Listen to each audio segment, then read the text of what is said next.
The one thing that I could think that may cause them to break is that if a lot of these blue state Republicans, particularly in tough re-election races in the Senate, in Ohio, in New Hampshire, Pennsylvania, Illinois, those members start to break and start to pressure McConnell to hold a vote on the Senate floor and Chuck Grassley to hold a vote in the Judiciary Committee. That could change the balance, but right now they're trying to hold. And I think that balance will change only if President Obama can change public opinion. He can get out in the states and campaign in the states and change the environment. Because otherwise we have gridlock. I was going to say Armageddon in Washington, but Armageddon would imply action. If the Republicans won't give the president his pick, then you can bet the Democrats are not going to give Republicans anything.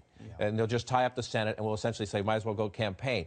But the question going forward is, do the Democrats get involved in this? Hillary Clinton and Bernie Sanders say allow the vote. But how does the president, I'm fascinated by the point, he's got 11 months left. How does he change this? Well, I think that he is going to have to apply some pressure on people like Kelly Ayotte, on Mark Kirk, on Rob Portman, who are looking at re-election potentially in a difficult year for Republicans in the Senate.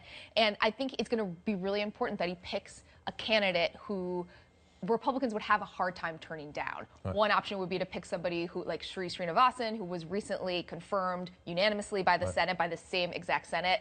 Pick a historic candidate. If you went with Srinivasan, who would be the first Indian American, if you went with another woman, if you went with an African American woman or man, then that just ramps up the pressure on Republicans to block not only this president, but a historic candidate. Yeah, that's what changes the debate right away. Right now, there's no face out there. There's no person, right? So it's all theoretical. Once the White House actually has a name with a record and perhaps someone who's already voted on the Senate. But does that person say, sure, Mr. President, do it? Or does that person understand the meat grinder they would go into?